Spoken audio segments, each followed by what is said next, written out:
it's going to take an understanding that the way that healthcare is delivered in rural areas may be different in the future than it was 20 years ago. And so that's going to take change, and we're going to have to adapt and adopt. It doesn't mean that it's not important. In fact, it's just as important today as it was yesterday, but it's just, it probably is going to be done different. I think, things like telemedicine are going to be part of it.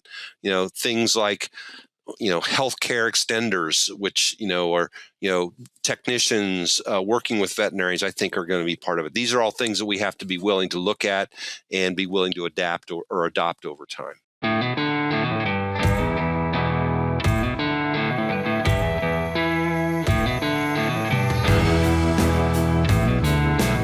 Welcome to the Beef Podcast. I'm Travis Mullenix, and today I have Dr. Dan Grooms with me. Welcome to the show. Glad to be here, Travis. Thanks for the invite. No problem. So Dr. Grooms is the Dean of the College of Veterinary Medicine at Iowa State. Previously, you were a professor at Michigan State in the Vet Med program of beef cattle health, teaching, research, and outreach. Yep, Travis, I like to tell people that I'm a cow doctor. Actually grew up on a Angus farm in Ohio, kind of commercial Angus farm, and then have been really working in the animal health fields my entire life, but mostly working in the cattle industry, both the beef as well as the dairy. And so again, just like to tell people I'm a cow doctor. I've kind of risen up to this position of being a dean of the College of Veterinary Medicine, but at my heart and soul, it's really working with cattle producers to help them produce a healthy and safe product, and help them to be also profitable and make a living off the animals that they take care of. No, I think it's a tremendous impact when we have large animal vets that move up the chain and be in dean positions and help, with the next generation of large animal vets that we really need out there servicing beef producers and dairy producers in our states. I mean, veterinarians play such a critical role in our livestock industries. Obviously, they're there to help our farmers and our stakeholders and our colleagues to take care of their animals, keep them healthy. A huge role in food safety, and certainly in food security, just kind of globally, just making sure that we have enough food to feed the folks that want to eat our products. And then obviously, part of our job is also to help folks make a living. Okay. And, it's really, really difficult to make a living when you're dealing with health problems all the time with your livestock. So we understand that keeping animals healthy really helps the owners of those animals make a living as well. Help your calves with digestive health and boost performance. By enhancing feed intake and supporting gut health, Digesterone Prime boosts your beef calves' immunity and growth while increasing profitability. Plus, it has no withdrawal periods, making it a smart choice for your feeding program. Learn more at dsm-firmenich.com/prime. Yeah, no, that's very important. And so, and we've seen, this challenge in vet med and even in ag in general of this challenge of getting kids out to these rural environments that we desperately need more and more help in vet medicine and just the workforce. And I think from your role and I know a lot of college veterinary medicine programs are trying to deal with this. I haven't seen a good solution that's really driving kids back, and for good reasons why some of them are choosing not to go back. And so why is there a shortage of vets going back to rural America and servicing large animal practices? Well, it's great. It's a great question, Travis. Let me just start by, maybe a bigger picture within veterinary medicine in general. And, just in general right now, there's a general just shortage of veterinarians across the entire veterinary industry. So certainly we're focused today on the shortages within rural America or food animal, but there's also shortages in other areas, in specialty practices, in academia, where I work. I mean, we struggle sometimes to hire good folks. Regulatory agencies, so USDA, state departments of agriculture have struggled to hire veterinarians to do the regulatory work necessary to keep generally our nation's livestock healthy. So there's a bigger problem just in general. And that's starting to be solved. There are more veterinary schools coming online. Many veterinary schools, including Iowa State, are growing their class size to kind of meet this broader demand. So I think that's point number one. But in general, though, across America, there are less and less veterinarians working in rural areas, and I think there's multiple reasons for that. There's a financial reason. There are the ability or the compensation that you might receive in a rural area.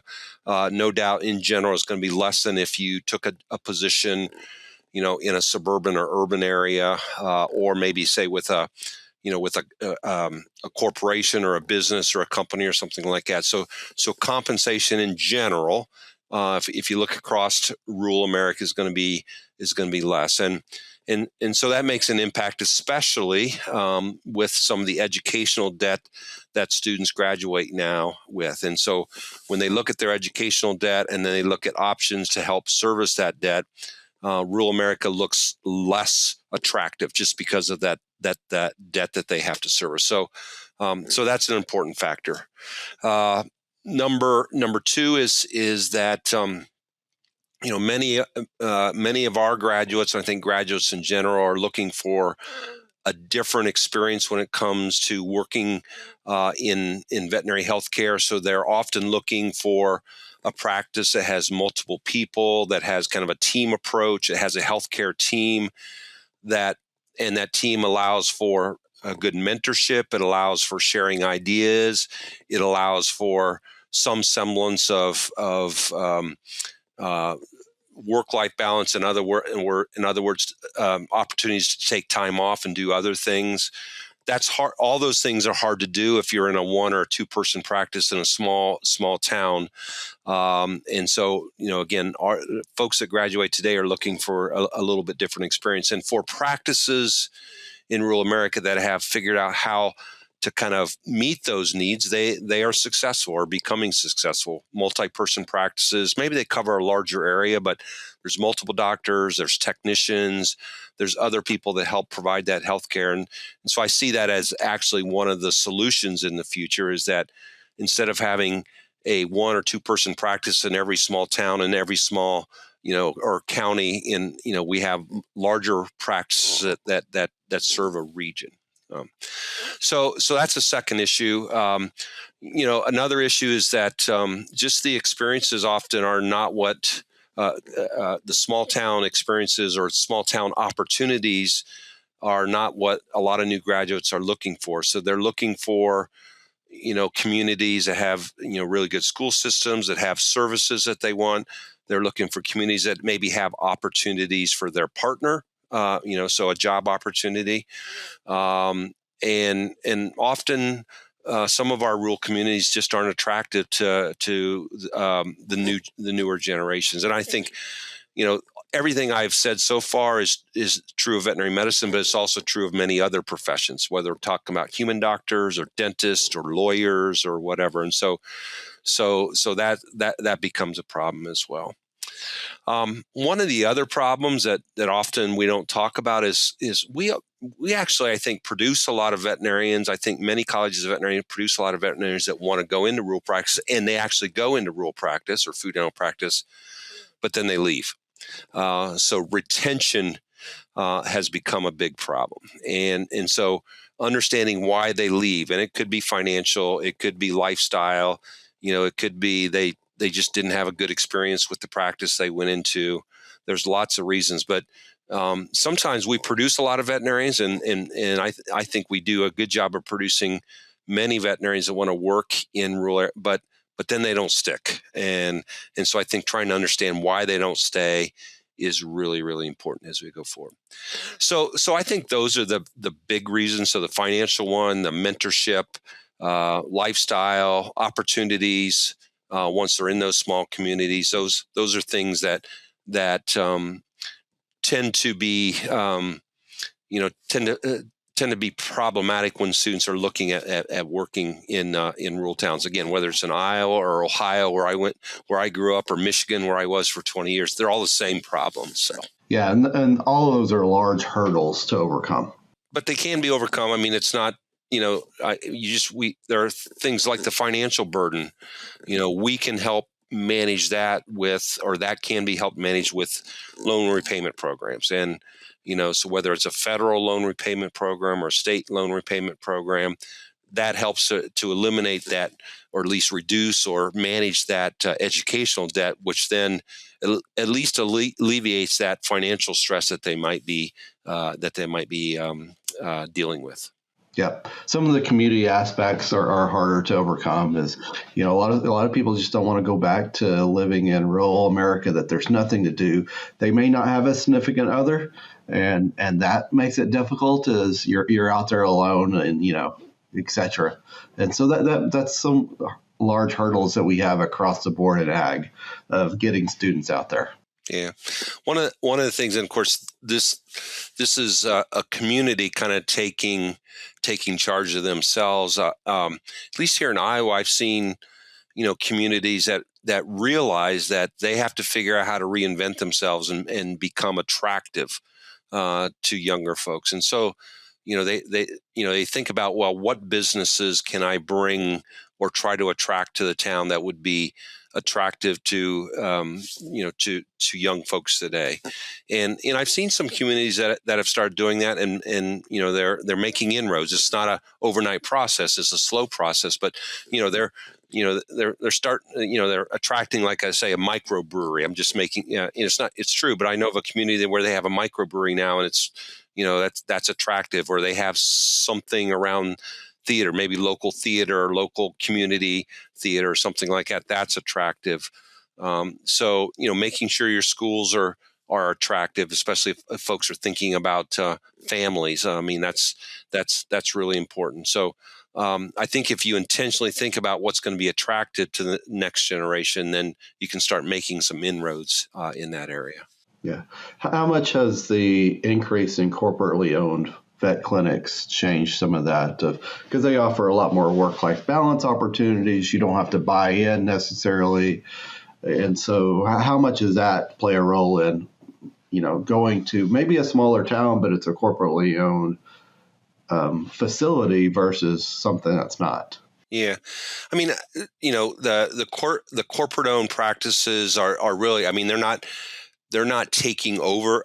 Basically, they're taking over practices that exist. So they're not actually adding more practices. So they're taking over ones, and they're pretty selective in the ones that they take over. Right? They're taking over ones that are pretty profitable, usually in suburban and urban areas. On occasion, mid-sized towns.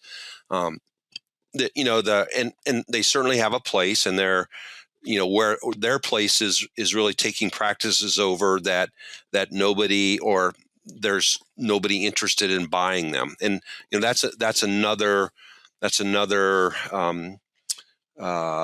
guess it's another factor that we're seeing is this generation of veterinarians that we're producing are less and less interested in owning their own business. Okay. They just want to be a veterinarian. They want to be a veterinarian and not have to worry about managing people or managing finances or those things.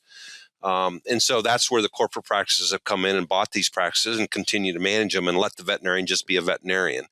The downside of that is that, if you look at the history of where veterinarians have really made most of their wealth, I guess, it's actually in ownership. Okay. And so you own the practice, and that's where you actually develop wealth. And so, many of our new graduates are, they're working in corporate practices, but they're not really going to be in a situation where they can build wealth over time. But in many cases, they're doing that. They're going in the corporate practice because they do pay well. There's no doubt about it. And those are the practices where they can help to service their debt as well at a reasonable level. Yeah, it would seem like offering a business track within vet schools would be a good opportunity of providing that basis of business management that would help with those skill sets. Yeah, and most colleges of veterinary medicine do offer some semblance of at least very rudimentary business management. I mean, our students have to learn a lot, and to really become really good at business management is not. I mean, let's be honest, we're not going to make them good business managers, but at least we can expose them to it, and we do. We have elective courses here in business management. We have clubs that are focused on business management. So for those folks that are really interested in business management, there are lots of opportunities here at Iowa State, as well as other colleges of veterinary medicine as well. And some of that definitely should happen at the bachelor's level within animal science or biology. What are they coming out of? Sure. So what's Iowa State doing to alleviate some of these issues of the lack of rural veterinarians? So a few things that we're working on. So part of it is creating a pipeline of folks that are interested in going back into rural veterinary medicine. So for instance, in working with our College of Agriculture here at Iowa State, we've started what's called the Production Animal Early Acceptance Program. So this is a program for students that come to Iowa State in their undergraduate program and are really interested in going back to rural Iowa or rural America, and they're interested in food animal medicine. We will actually provide them early acceptance into the College of Veterinary Medicine. Essentially what that means is we will reserve a seat for them.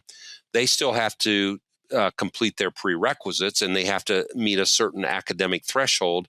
But if they meet that threshold, then they have a seat waiting for them, okay? And they can matriculate. They don't have to compete for that seat against 2,000 other applicants. We provide that seat, that pathway in. So that's a new program, Travis, and so the first cohort of those students actually will be entering the college this coming fall, and then we'll see how they do over 4 years, and then we'll see if they go into rural practice and if they stay. So, I mean, there's nothing attached to this program that says if you're in this program, that you must go back and work in food animal medicine rural. But hopefully we're selecting students that have that interest. And then we're really trying to mentor them and kind of take them under our wing and, make them feel special and help them hopefully have the tools that when they do go back into rural practice, they're ready to rock and roll and do a great job. So we'll see how that goes. Other schools have similar programs. Where I came from at Michigan State, we had a program like that I would say of those students, about 50% of them ended up back in rural practice. The other 50%, once they got into veterinary school, they found other things that they enjoyed or life happened, they met a partner and the partner said, I got to live in New York City or something. And so you never know where life will take you. Even though the best intention is to go back to rural Iowa, you never know where life will take you sometimes. So. Yeah, but I would think 50% is really great. It's not, yeah, absolutely. It's not bad at all, right? Because like you said, a lot of students, they figure other things out. It's 4 or 5 years down the road, and they discover other likes. Hey, I really do like a mixed practice. Yep. And they like that, or like I say, they met someone that has to live in X, Y, and Z, and it kind of moves them to a different location. You bet. Yeah. And so, but that's the challenge, is there's nothing holding them to go back to rural medicine. Absolutely. And it would be great if there's programs that they can buy into that maybe helps with their student debt, et cetera, if they went in 5-10 years in a rural practice, and it pays off their student debt, et cetera. So are those concepts, or working on those ideas as well? So again, the loan repayment programs exist now. They're in Iowa specifically, since that's where I'm at. Our students, or even, let's say that Travis Molinex was a veterinarian and decided he wanted to come to Iowa and he had student debt. You could come to Iowa right now, and there would be 3 opportunities where you could apply for a grant to offset your student debt. There's a federal program, so the USDA administers a federal loan repayment program. The state of Iowa has a state-based loan repayment program. And then here in Iowa, the Iowa Farm Bureau has started a loan repayment program as well. So there's 3 different opportunities right now for folks that want to work in Iowa in rural communities to get some level of debt forgiveness. Okay, and I will tell you, Travis, that I believe that over time that those programs are going to make a difference, and here's why.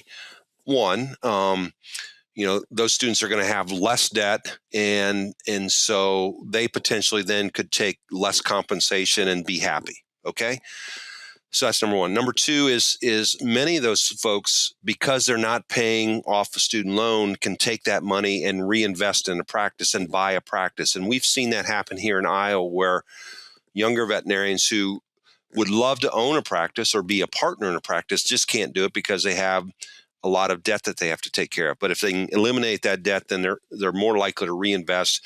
And once you purchase or become a partner and buy a practice, you're much more likely to stick. It's not guaranteed because you can always sell out, but if you make that commitment to invest in that practice, you're probably in it for the long run. And so I think, since we have these opportunities and given enough time, that's going to make a difference. It's not going to solve it completely. It doesn't solve is the community attractive? It doesn't solve my partner's issue. It doesn't solve some of the other issues, but it does help solve that financial part. So, yeah, to me, that sounds like that would be one of the biggest hurdles. If, you can have some kind of loan forgiveness program to keep them in rural America, then I would think it would draw a lot more students back. Yeah, well, I know of students that have specifically looked for those opportunities in whether it's in rural Iowa or rural name the state, because they're okay with doing that, and they would like to do that, and the loan repayment program helps that to be much more attractive. So. Yeah, and that's fairly similar to a lot of witchy programs that if you go back and work 5 years, then you got in-state tuition if you went to whatever vet school that they're under with witchy, and so that was a good pull for a lot of students in states that didn't have a vet school that could go to Washington State or K-State or wherever it was and had to come back to their home state for 5 years and got that in-state tuition paid for. So some other things we're doing. So we also have to realize that there may be folks that come to veterinary school that don't have a lot of experiences working in rural practices or working with agriculture, but have that interest. And so we provide a variety of summer internships, experiential opportunities where students can work in food animal practices. Could be a mixed animal practice, could be a swine practice, it could be a dairy type of setting. So they're getting experiences working within those industries as a veterinarian. In many cases, they're living in rural communities, and so it provides them experiences and hopefully an understanding of what it's like to live in a rural community and be a veterinarian. So every summer we have right now about 20 of these summer internships and they're all food animal focus. Their dairy, their beef, their swine, their poultry, and their mixed animal practice. So they're all kind of focused on those rural settings. Many of those students, I would say, many of those students end up back in rural America, or they're working for, like in the swine industry, they're working for some of the integrated swine operations, and so that's a pretty cool program that I think is making a difference. We also have folks here working on the retention side as well. Especially, Iowa State, we have what's called here the Swine Medicine Education Center. So it's basically kind of the leading swine medicine kind of teaching unit, and we provide a lot of educational resources for schools all over the country. But one of the things that they just got a large grant to work on is trying to understand the retention issue, especially, and this would be on the swine side. And so why is it that folks go into swine medicine and then leave? Okay, what are the barriers? What are the issues? And then most importantly, what could be done to to try to slow that leakage over time. And I suspect that some of the things that they find will be just as relevant to beef cattle veterinarians or other folks as well. So we look forward to some of the findings out of that study. Yeah, that'd be great. And back to the internship programs. I've seen so many times students go off to rural America and love the community that they interned at, and then they ended up going and buying a clinic at that, in that area. Yeah. And so I think those are great opportunities. Just getting them out there and spending that time in that community changes their mind of what that community is. Well, in our summer internship program, one of the I guess prerequisites for being involved in that from kind of a practice partner position is the students, when you have them, not only are they working for you and doing veterinary medicine work, but we also want you to engage them in the community. We want you to introduce them to the community leaders. We want you to introduce them to the service opportunities, because again, those are things potentially that may be attractive to a young professional, and the sooner that they learn that those opportunities exist, or that there's other folks there that they can work with at a professional level, then the more likely that they're going to think about wanting to go back there. So. I know. Again, going back to some of these successful, larger practices, one of the things I think has made them successful is they purposely find roles for their employees outside of the practice in kind of a leadership role. So they encourage them to become, a member of the school board, or a member of some other organization in town. Could be the Lions Club or something like that. They purposely want them to engage in those groups and become leaders, because, again, that, as you kind of develop those other relationships and those other networks, it makes it even more powerful to stay within that community. So it does. You're a little more bought into the community at that point. Absolutely. So you bet. Yeah. Well, Dan, anything else you want to touch on that we didn't discuss? No. Again, Travis, I think the important thing here is that this is this is a problem that we all understand exists in veterinary medicine as well as in other professions. It's it's multidimensional in why it's occurring, and so the solution is going to be multidimensional too, and so it's going to take colleges of veterinary medicine. It's going to take legislators. It's going to take stakeholders. It's going to take veterinary practices all working together to kind of find creative solutions. It's also going to take an understanding that, as I mentioned earlier, it's going to take an understanding that the way that healthcare is delivered in rural areas may be different in the future than it was 20 years ago. And so that's going to take change, and we're going to have to adapt and adopt. It doesn't mean that it's not important. In fact, it's just as important today as it was yesterday, but it's just, it probably is going to be done different. I think, things like telemedicine are going to be part of it. Things like, healthcare extenders, which, are, technicians working with veterinarians, I think are going to be part of it. These are all things that we have to be willing to look at and be willing to adapt or adopt over time. I agree. Great. It's time for our famous three. Tired of the 21-day shot show? Stop hitting the cortisol hornet's nest with a wiffle ball bat every time you wean, transport, commingle, do shoot work, or experience Mother Nature's mood swings with weather. The cortisol surge can't be stopped, but it can be proactively controlled. QFA 2000 is a proactive approach to reducing the risk of BRD in calves. QFA 2000 reduces the use of antimicrobials, improves innate immune function, and allows the calf to do what it's meant to do, efficiently gain weight. For less than half the cost of antimicrobials, you can take a proactive, hands-off approach with your calves. Control the 21-day cortisol surge and control your drug costs with QFA 2000. For more information, contact us at applied-biotechnologies.com. Well, to wrap us up, I've got 3 questions here, and the first one is, what is your go-to recommended beef resource that you feel like is, one of the best things for producers, stakeholders, whatnot to utilize? Well, I guess I'll just be a little biased here, and it's the one that I at least go to quite a bit. Actually, if you don't mind, I'll share two. One is here at Iowa. We have the Iowa Beef Center. Iowa Beef Center is basically a go-to resource for all kinds of things related to the beef industry. So that's a good resource that I often use.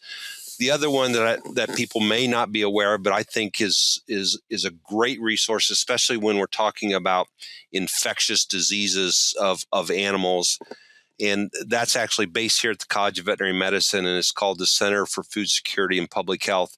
And on that website are all kinds of resources about infectious diseases. So you want to learn about, maybe you heard about this thing called bovine tuberculosis in Michigan, and you don't know anything about it. That center is going to have all kinds of resources on what is bovine tuberculosis and why should you care about it, or Johne's disease in cattle, or whatever. So the Iowa Beef Center, and then the Center for Food Security and Public Health, both here at Iowa State. I work here at Iowa State, so that's why I want to talk about them. Yep. No, two great resources. Two great resources, you bet. So what is a non-ag book you recommend someone reading? Great question. So one of the things I think that has helped me be successful in my career, whether it was as I was a practitioner, once a mixed animal practitioner in Ohio, and then I went on to build research teams and extension teams at Michigan State, and now I have a different type of a team here that I work with, and So I think, and it doesn't matter if you're a cattle producer or if you're a dean or you're a veterinarian, just surrounding yourself with really good people, building good teams is really important. And I've become, Travis, kind of a disciple of an author called Patrick Lencioni, and he wrote a book. The three characteristics of a great team, and so basically it talks about kind of the traits that you look for in finding good team members, or good employees, and so he talks about these three things, and I use that every time that I interview somebody to be part of my leadership team, or I interview a new faculty member, or doesn't really matter. I kind of use that as kind of my checklist. Does this person check these three boxes? And if they do, then I suspect they're going to be a good member of my team. If they don't check one of them, then I'm like, okay, I need to think a little harder about this person. So, nope, a tremendous book. And lastly, what sets apart a successful beef professional from someone that isn't? That's a great question, and I guess if I was to say one thing, it's really building great networks. Okay, and when I say that, I mean it's understanding that you don't know everything and you never will know everything. So, but you have a network of people out there that you can talk with and lean on for whatever issue or problem or opportunity that you're exploring. And, nutritionists, veterinarians, bankers, folks that, agronomists, all the folks that are necessary to really, to really be a good farmer, to be a good beef producer, and understanding that you just can't know it all, but you surround yourself with good people that can help you make hopefully the best decisions possible. So the folks that I have seen, I mean, honestly, whether it's in Michigan or here in Iowa, that I think are very successful, I look at the kind of the networks that they've built. I mean, their Rolodex is huge. Okay. and they, for whatever problem or issue that they run into, they're not afraid to call those folks. Okay. And, over my years, it's amazing how many folks call me they call me because I had knowledge over one disease. Okay. But they knew if they wanted to talk about Johne's disease in Michigan, they called Dan Grooms. Okay. And so I think it's those folks that have figured out that network and have it and aren't afraid to use it. Yeah. One of the best responses from Extension is always, I don't know, but I know who to call to find out for you. That's exactly right. And I think that's true for the producer too. Yes. I don't know, but I'll call somebody and get their opinion or their thoughts or their ideas. You bet. Oh, Dan, that's great. Well, thank you for the time and a lot of great info. Iowa State's done a really great job, I think, is trying to get veterinarians out to the rural America, and that's a tremendous issue that we have that hopefully in the next several years we can start getting more and more vets out. Well, I agree, and I'd just like to let all your listeners know that we're all working hard at this, and we'll keep working at it because it is important. Yeah, thank you. All right, thank you.